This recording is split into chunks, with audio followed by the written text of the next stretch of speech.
हुआ नसल्ली अला रसूलिहिल करीम अम्मा बाद फ़ौज़ बिल्लाहि समीअल अलीम मिनश शैतानिर रजीम बिस्मिल्लाहिर रहमानिर रहीम। मोअज़्ज़ज़ अज़ीज़ सामीन सामियात अस्सलामु अलैकुम व रहमतुल्लाहि व बरकातहू। आज हम पढ़ते हैं कि जिन्स परस्ती या ख्वाहिश नफ्स क्या होती है। यानी जिन्स परस्ती या ख्वाहिश नफ्स, इसकी इब्तिदा कब हुई, कहाँ से हुई और कैसे हुई। इसकी इब्तिदा उस वक्त से हुई जब अल्लाह ताला ने शैतान को लईन करार दिया था। शैतान की सरकशी पर जब अल्लाह ताला ने उसकी सरज़नश की, उसे सज़ा दी, तो उस वक्त शैतान ने कसम खा ली थी कि मैं जो आदम की औलाद है उसे मैं जन्नत में नहीं आने दूंगा। मैं उनके सीधे रास्ते के ऊपर बैठकर ताक लगाऊंगा। सीधा रास्ता यानी तौहीद का रास्ता, तौहीद के रास्ते से मैं उन्हें वर्गलाऊंगा। मैं उनके दाएं बाएं आगे पीछे से आऊँगा, यानी मैं उनके आगे से आऊँगा, उनके मुस्तकबिल से उन्हें डराऊंगा, उनके पीछे से आऊँगा, माजी के पछतावे दिलाऊंगा, उनके दाएं तरफ से आऊँगा यानी हर खैर से उनके हाथ को रोक लूँगा, और मैं उनके बाएं तरफ से आऊँगा और उन्हें हर बुराई के लिए उनके हाथ और उनके जिस्म और उनके अज़ा खुलवा दूंगा। ये शैतान का दावा था जो उसने किया था। उसने अल्लाह ताला से एक मोहलत मांगी थी कि अल्लाह ताला तू मुझे मोहलत दे क़यामत के दिन तक। उसने फिर अल्लाह के ऊपर ये भी इल्ज़ाम लगा दिया था कि अल्लाह जिस तरह तूने मुझे वर्गलाया है, तूने मुझे यानी मजबूर किया है इसको आदम को सजदा करने के लिए, इसलिए नऊज़ बिल्लाह गलती तेरी है, तूने ही मुझे उकसाया है, इसलिए मैं भी तेरे बंदों को जिनको तूने मुझ पर फोकिया दिया है सीधे रास्ते के ऊपर बैठ जाऊंगा। यानी मैं इनके तेरी तौहीद के आगे बैठ के इनके दिल के ऊपर खून में पंप करूंगा, इनके आगे पीछे दाएं बाएं से हमले करूंगा, लेकिन मैं इन्हें जन्नत में नहीं आने दूंगा। अब शैतान क्या है, वो इंसान के वीक पॉइंट को तलाश करता है। अब उसने सबसे पहले क्या किया, हज़रत आदम और हज़रत हवा से गलती कराई। अब अल्लाह ताला ने उनके लिए पूरी जन्नत खोल के रख दी, लेकिन क्या किया शैतान ने, उन्हें पूरी 99 नेमतें छुड़वा के उस एक के पीछे पड़ गया। अब उसने क्या किया, अब अल्लाह ताला ने वो दरख्त क्या था, वो दरख्त शजरा तनासुल का था। यानी शैतान ने हज़रत आदम और हज़रत हवा को बार बार उकसाया कि ये जो शर्मगाहें हैं ना, इनका इस्तेमाल सिर्फ़ रफ़ा हाजत के लिए नहीं है, बल्कि इनके अंदर कुछ और भी है जिससे नस्ल इंसानी की इब्तिदा हो सकती है। तुम्हें अल्लाह ताला ने इस वजह से रोका है कि तुम हमेशा की ज़िंदगी ना पालो और तुम्हारा तनासुल यानी सिलसिला ना चलता रहे, तुम्हारी नस्ल ना आ जाए। इसलिए शैतान ने हज़रत आदम और हज़रत हवा को बार बार उकसाने में कामयाब हो गया। अब मियाँ बीवी जो है ना, एक दूसरे का लिबास हैं।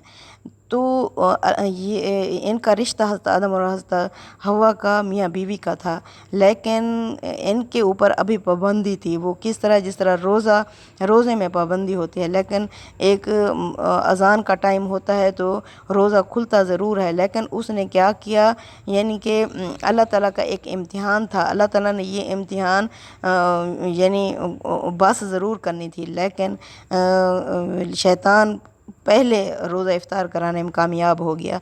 इसलिए उसने हज़रत आदम और हज़रत हवा का इस तरह एक तरह का यानी रोज़ा तुड़वा दिया, फिर उनसे ये गलती करवा दी।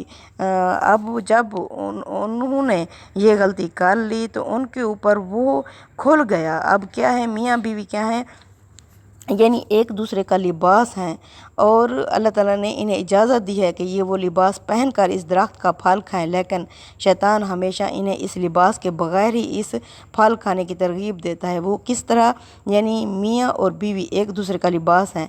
अल्लाह फरमाते हैं कि मियाँ अपनी बीवी का लिबास पहनकर, बीवी अपने मियाँ का लिबास पहनकर ही यानी एक दूसरे के साथ अपनी वो कुर्बत करें। लेकिन शैतान क्या करता है, हमेशा ये जो लिबास है इसको उतरवा कर ही दम लेता है।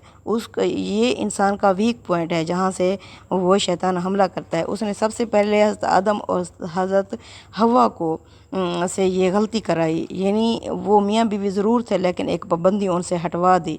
इबलीस ने ये लालच देकर आदम और हवा को उस दरख्त का फल खाने की तरगीब दी। चुनाचा इस फल की ख्वाहिश में जो गैर मामूली कैफियत इंसान पर तारी हो जाती है, उससे मगलूब होकर वो शैतान के फ़रेब में आ गए और ये फल खा बैठे। शैतान की इस बात में अगर गौर कीजिए तो इतनी सच्चाई है कि ये उसी दरख्त का फल है जिसके खाने से दुनिया में इंसान की ज़िंदगी का तसलसल कायम होता है।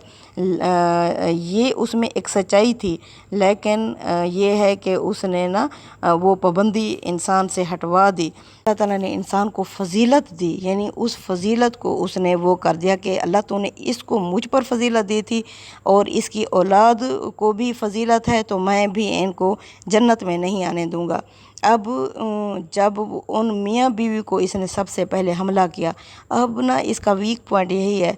अब वो क्या करता है, हमारे मुआशरे को उसने तबाह बर्बाद कर डाला है। अब वो हम जिन्स परस्ती जो सबसे बड़ा गुनाह था कौम लूत का, उसके ऊपर लेके आया है। अब ये एक फ़ैशन बनता जा रहा है, मर्द मर्द के साथ बुराई करेगा, औरत औरत के साथ बुराई करेगी।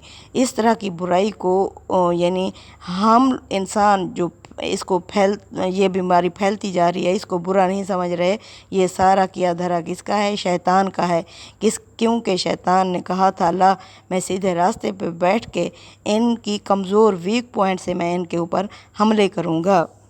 इसी तरह लूती कौम भी इस काम में मुब्तला हो गई थी। अल्लाह ताला ने कुरान करीम में फरमाया, व लूतन इस काला, और को लूत इस जब उसने कहा ले कौम ही अपनी कौम से, अतातुन अल्फाहिशाता, यानी कि क्या तुम बेहयाई करते हो, मा साबकाकुम बिहा मिनल आलमीन, ऐसा काम जहान वालों में से मिन अहद मिनल आलमीन किसी एक ने भी नहीं किया। इन्नकुम लातातुन रिजाला शहवतन मिन दुनिन निसाई, यानी कि क्या तुम मर्दों के पास जाते हो शहवत के लिए औरतों को छोड़कर, बल अंतुम कौम मुसरिफुन, बल्कि तुम तो हद से गुजरी हुई कौम हो। व माकाना जवाब वाली कौम ही इला अनकालू अखरजुहुम, उसकी कौम के पास कोई जवाब नहीं था सिवाय इस बात के कि उन्होंने कहा निकाल दो इसको, मिन करियातिकुम, अपनी बस्ती से, इन्नहुम उनासिन यतताहरून, ये वो लोग हैं जो बड़े पाक और पाकीज़ा बनते हैं। फ़अनजैनहु, पस हमने निजात दी उसको, व आलहु, उसके घर वालों को, इल्ला इम्राअतहु, सिवा उसकी बीवी के, कानत मिनल गाबिरीन, जो पीछे रह जाने वालों में से थी। व अमतन्ना अलैहिम मतरा, फिर हमने इन पर बारिश बरसाई। फ़अन्ज़ुर कैफ़ कान आक़िबतुल मुजरिमीन, पस देखो किस तरह हुआ मुजरिमों का अंजाम। अब हज़रत लूत अलैहिस्सलाम जो ही अपनी कौम के पास गए, उन्होंने तौहीद का किसी और चीज़ का दर्स देने के बजाय यानी फ़ौरन ही अपनी कौम को इस गुनाह से ख़बरदार किया। पहले जुमले की तरह ये जुमला भी इजहार नफ़रत और कराहत के लिए और असलूब तअज्जुब का है। आयत मिन अहद मिनल आलमीन के जो अल्फाज आए हैं, ये अफराद में से किसी फ़र्द के मानी में भी आ सकते हैं और कौमों में भी किसी कौम के मानी में भी आ सकते हैं। यहाँ कौम के लिए हैं। और उस्ताद इमाम के अल्फाज में मुद्दा यह है कि तुमसे पहले कोई शामत ज़दा सोसाइटी ऐसी नहीं गुजरी जिसने इस गिलाज़त को तुम्हारी तरह ओढ़ना बिछोना बना लिया हो। कुरान के दूसरे मकामात से मालूम होता है कि इस बुराई ने उनके अंदर एक फ़ैशन और तहज़ीबी रिवायत की हैसियत इख्तियार कर ली थी। इसके मुर्तकबीन और अपनी महाफिल में, अपनी महफिलों में बरमला इस बात का इजहार करते और इस पर कोई शर्म महसूस नहीं करते थे। यही सबब है कि दूसरे पैगम्बरों की तरह तौहीद से अपनी बात की इब्तिदा करने के बजाय लूत अलैहिस्सलाम ने सबसे पहले इसी पर तंबीह फरमाई। उस्ताद इमाम लिखते हैं कि एक बुराई तो वो होती है जो ख़्वाह कितनी ही संगीन हो, लेकिन वो इंसानी अवारिज़ में से और इंसानों के अंदर पाई जाती है या पाई जा सकती है। दूसरी बुराई वो है जिसका घिनौनापन इस कदर वाज़ेह है कि किसी इंसान के अंदर आदत की हैसियत से और किसी सोसाइटी के अंदर फ़ैशन की हैसियत से उसका पाया जाना बग़ैर इसके मुमकिन नहीं कि उस इंसान या उस सोसाइटी की फ़ितरत बिल्कुल मसख़ हो गई हो। जहाँ इस तरह के लोगों से साबका हो, वहाँ असल काबिल तवज्जो चीज़ वही बुराई होती है। दूसरी बातें खा कितनी अहमियत रखने वाली हों, सब सानवी दर्जे में आ जाती हैं। आप एक शख्स के पास उसकी इस्लाह की गाज़ से जाएं और देखें कि वो खड़ा हुआ गलीज़ खा रहा है, तो आप उसको ईमान और इस्लाम की तलकीन करेंगे या सबसे पहले उसकी ये इबरत अंगेज़ हालत आपको मतवज्जे करेगी। हज़रत लूत अलैहिस्सलाम इसी सूरत हाल से सबका पेश आया। ان کی قوم کے اندر شرک اور کفر کی برائی بھی موجود تھی اور دوسری تمام برائیاں بھی جو شرک اور کفر کے لوازم میں موجود تھیں، لیکن جن کی فطرت اتنی اوندھی ہو گئی ہو، مرد مردوں ہی کو شہوت رانی کا محل بنائے، ان کو سب سے پہلے اس غلاظت کے دلدل سے نکالنے کی ضرورت تھی۔ ان سے کوئی دوسری بات کرنے کا مرحلہ تو بہرحال اس کے بعد ہی آ سکتا ہے۔ علیہ السلام نے اپنی قوم سے نفرت اور کراہت کرتے ہوئے تعجب کا اظہار کیا۔ مطلب یہ ہے کہ خدا نے اس مقصد کے لیے زن و مرد کے جوڑے پیدا کیے، تم عورتوں کو چھوڑ کر کس اوندھی فطرت کا مظاہرہ کر رہے ہو؟ پھر لڑکے تو لڑکے تمہارے مرد تک اس لعنت میں گرفتار ہیں۔ یہ کیسا فساد طبیعت ہے جس نے تمہیں اس مرض خبیث میں مبتلا کر دیا ہے؟ اس قدر شدید نفرت اور کراہت اظہار تعجب کی وجہ یہ ہے کہ زنا اپنے تمام مفاسد کے باوجود نفس انسانی کی بنیادی ترکیب میں کوئی خلل پیدا نہیں کرتا، لیکن یہ بیماری لاحق ہو جائے تو اس سے ترکیب میں بھی خلل عظیم برپا کر دیتے ہیں۔ یہ کسی معاشرے کی بگاڑ کی آخری حد ہے جس تک پہنچ جانے کے بعد برائی تہذیب اور فیشن کا تقاضا اور نیکی باعث تان بن جاتی ہے۔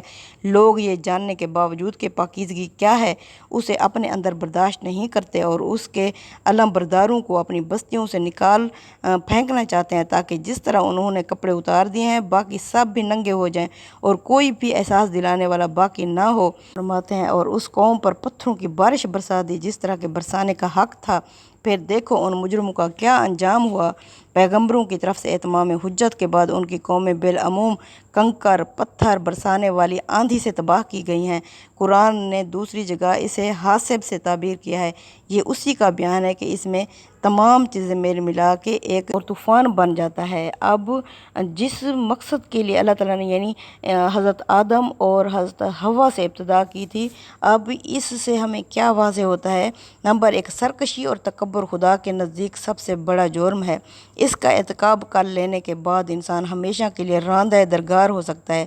ابلیس نے اسی جرم کا ارتکاب کیا تھا۔ فرشتے اپنی خلقت کے لحاظ سے اسے برتر تھے، لیکن انہوں نے خدا کے حکم کو اس سے بڑا سمجھا اور بغیر کسی تردد کے اس کے سامنے سر تسلیم خم کر دیا۔ خدا کی تمام مخلوقات کے لیے صحیح رویہ یہی ہے کہ ان کے پاس اگر دولت، ثروت، عزت اور جاہ سب خدا کی عطا ہے، اس کے زوم میں مبتلا ہو کر سرکشی تکبر کا رویہ اختیار کیا جائے گا تو یہ انسان کے لیے ابدی خسران کا باعث بن جائے گا۔ ابلیس جس انجام کو خود پہنچا ہے وہ انسان کو بھی اسی انجام تک پہنچانا چاہتا ہے۔ اس نے خدا سے اسی مقصد کو حاصل کرنے کے لیے مہلت لی ہے۔ اس کا اصلی ہدف عقیدہ توحید ہے۔ اسے معلوم ہے کہ مشرکین کے لیے خدا کی جنت میں کوئی جگہ نہیں ہے۔ وہ یہ ثابت کر دینا چاہتا ہے کہ جس کے سامنے اسے جھکنے کے لیے کہا گیا تھا وہ اس کا اہل بھی نہیں تھا، یعنی آدم علیہ السلام، کہ اپنے پروردگار کی ذات اور صفات کی صحیح معرفت کے ساتھ اس کی بندگی کر سکے۔ انسان کی سب سے بڑی کمزوری اس کی جنس جبلت ہے۔ ابلیس اس بات سے واقف ہے کہ انسان کو اپنی گرفت میں لینے کا سب سے آسان راستہ یہی ہے کہ اسے اس جبلت کی تسکین پر خدا کی عائد کردہ پابندیوں کو توڑ دینے کے لیے آمادہ کیا جائے۔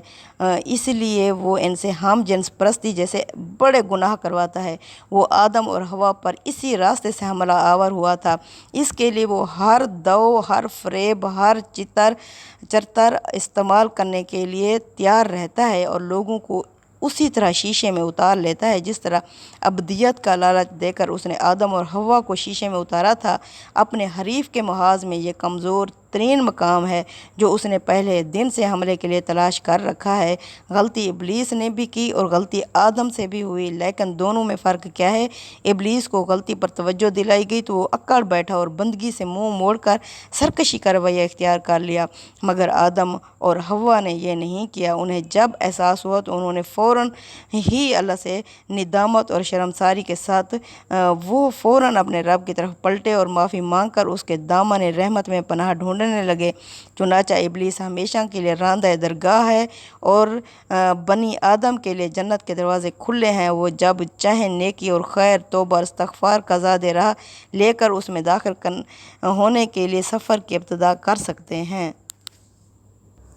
خطاب کے لیے یہ اسلوب اگر غور کیجیے تو نہایت بلیغ اختیار فرمایا ہے۔ استاذ امام لکھتے ہیں، باپ کی زندگی کے حادثات، تجربات اولاد کے لیے سب سے زیادہ سبق آموز ہوتے ہیں۔ اس کی جو سرگزشت کسی دوسرے کی کہانی نہیں بلکہ اپنی ہی حکایت ہوتی ہے۔ باپ کے دوستوں سے دوستی، اس کے دشمنوں سے دشمنی، با وفا اولاد خاندان کی ناقابل فراموش روایات کی طرح محفوظ رکھتی ہے۔ اخلاف اس کو یاد رکھتے ہیں اور اپنے بعد والوں کی طرف ان کو منتقل کرتے ہیں اور برابر منتقل کرتے رہنے کی وصیت کرتے ہیں۔ اہل عرب میں تو یہ روایت اتنی محبوب رہی ہے کہ اس میں حق اور باطل کا امتیاز بھی باقی نہیں رہا تھا۔ باپ دادا کا دشمن بہرحال پشت ہا پشت دشمن ہی سمجھا جاتا تھا، اگرچہ اس کی دشمنی برحق کیوں نہ رہی۔ پھر کس قدر حیف کی بات ہے کہ آدم کی اولاد اپنے باپ کے ساتھ شیطان اور اس کی اولاد کی اس دشمنی کو بھول جائے اور سراسر کینہ اور حسد پر مبنی تھی، جو مخفی نہیں بلکہ اعلانیہ دشمنی تھی، جو صرف مخصوص آدم اور حوا کے ساتھ ہی نہیں بلکہ قیامت تک کے لیے ان کی تمام نسل کے ساتھ تھی۔ پھر معاملہ صرف بھول جانے ہی پر ختم نہیں ہو جاتا بلکہ اولاد کی ناخلفی، ناہنجاری اور نابکاری اس قدر بڑھی ہوئی ہے کہ کتنے ہیں جو اس دشمن اور اس کے ساتھیوں ہی کو اپنا دوست، خیر خواہ اور متعمد بنائے بیٹھے ہیں اور اس کے کہے پر ٹھیک ٹھیک اپنے لیے انہی تباہیوں کے گڑھے کھود رہے ہیں جن میں اس نے آدم کو گرانا چاہا تھا۔ شیطان نے وہ اس میں گر چکے تھے، اگر اللہ کی رحمت نے ان کو بچا نہ لیا ہوتا۔